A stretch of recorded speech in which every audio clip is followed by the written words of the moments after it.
I live at 17 North Taylor Avenue in Central West End. I've lived there for 20 years. And I live in an old building. The building was built in 1906, and there are stories in that old building. But tonight I'm going to tell you a couple of the modern stories.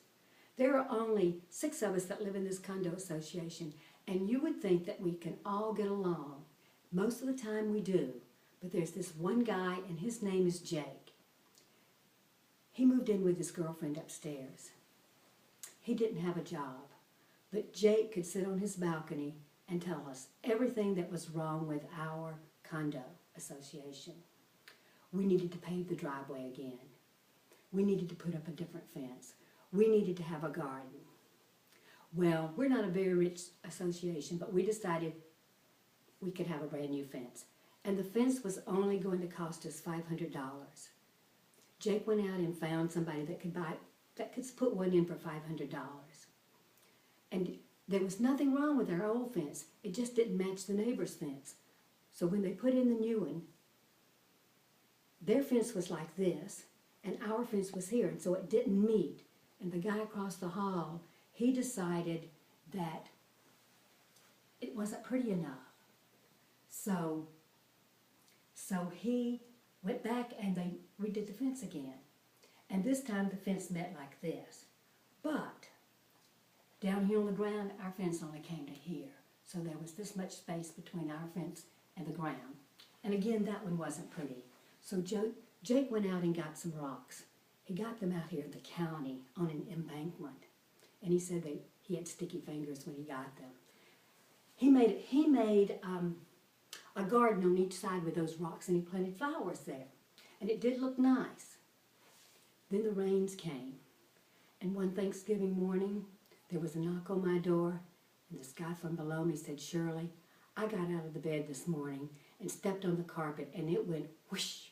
It was soaked with water. Come down and look at my apartment." So I went down there, and there was water everywhere. I came back upstairs, and I knocked on Kim's door. He's across the hall from me, and I said, "Kim, come down here and look at all this water." And he said, "Shirley, I don't have to come down. You come outside with me."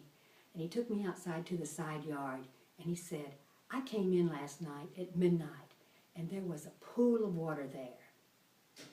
And I was hoping that it wouldn't come up to our foundation, but it has, and it has sinked into this guy's apartment down below.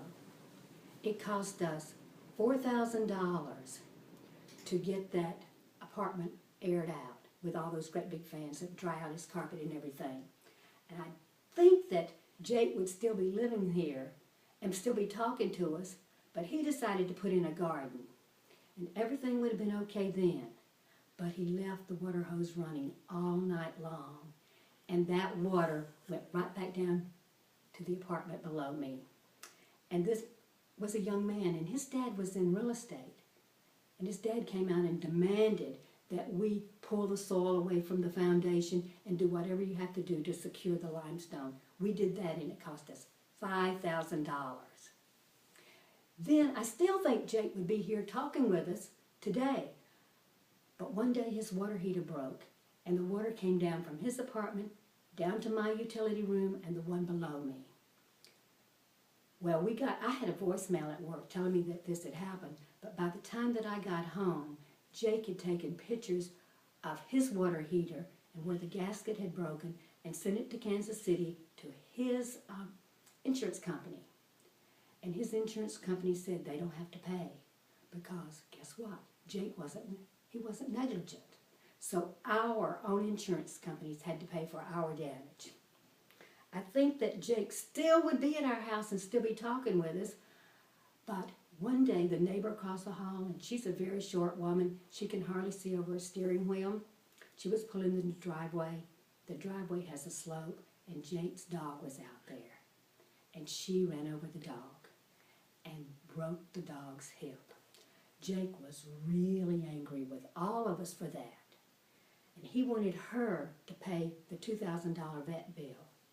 She called her insurance company, and they said, "Was the dog on a leash?" "No, the dog wasn't on a leash." "Well, then it's not your responsibility."